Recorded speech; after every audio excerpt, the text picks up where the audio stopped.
Hello there, Rabbi. Ready to go sloshing through the snow? I'm all prepared, Joe, and I think judging from what I've seen on the news, most people in the DMV are ready for an Arctic winter. Well, that may be the case in your locality, but as I am looking, I went through the stores last night. Let me begin by saying every Sunday night I cook a chicken.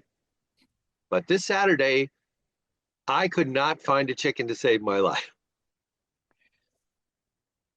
because everywhere people were looking for chickens and food with the advancing winter storm warning.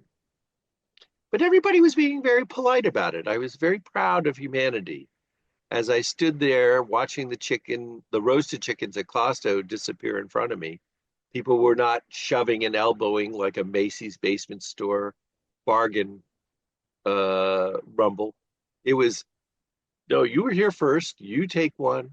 No, you were here first, you take one. Oh, they're all gone. Well, we'll just wait. We won't riot. We'll be patient. So is that hope for humanity? Is that indicative as we hunker down and start looking at our meatier pets as food alternatives? Is the world getting better or more polite, or do we need to improve more? Well, that's curious about Costco because everyone in the known universe that belongs to Costco never leaves the store without one of their roasted chickens. And a bell goes off before they take the chickens off the skewer. So I don't know if Costco has a bell that rings or what we're hearing is the bell for the chickens itself. But in the back section of the store, you hear the bell go off, the crowd en masse, we head for the chickens. And like you said, it's very strange because everyone takes turns, everyone waits for somebody else. There is real politeness and civility at the Costco roasted chicken counter as people take their bags of chicken and walk away, not even bumping carts. And it's very congested, Joe. And I'm looking at it like you said, and I'm thinking, why can't people act like this on 66 or the Beltway? Why can't people be civil in other situations? What is it about the Costco chickens that brings out the best in us when you turn on the news, when you watch our politicians? You always see the worst of the worst behavior in situations that, why were you doing that? Why are you making these accusations? Why are you saying these things? Why? It's, I find that really bizarre. I would love to be able to somehow get the American people to always act like they're buying a roasted Costco chicken. It is also the weather or some other stress survivor mentality. I must get that chicken to survive, and and rationalizations about, well, it's not just for me to survive, but my family needs a chicken or something else.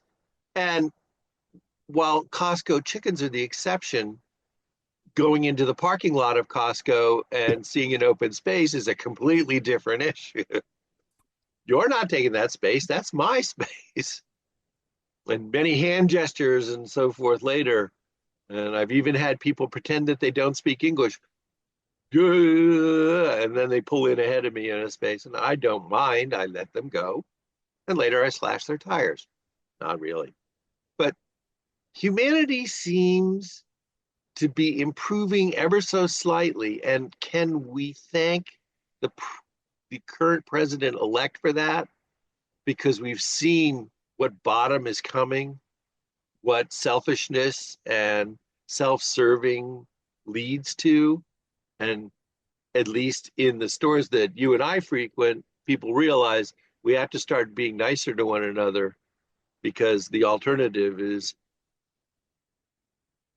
another 4 more years.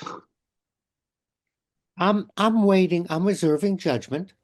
I want to see what actually happens because I I still believe that human beings will respond to the situation. We're neither good nor bad. evil, or however you may want to look at human beings, we're neither. We make choices. And I think a lot of our choices are affected by the media, by what we see other people doing and reactions to that. So I'm reserving judgment because I really believe that when the president-elect is sworn in and some of these policies are out in the public, sunlight is a great sanitizer, and our politicians will look at each other and go, that's not a good idea, or that's not for the commonwealth, the common good. And we're going to modify or change it. So I believe that the Costco chicken is a perfect example of us as human beings.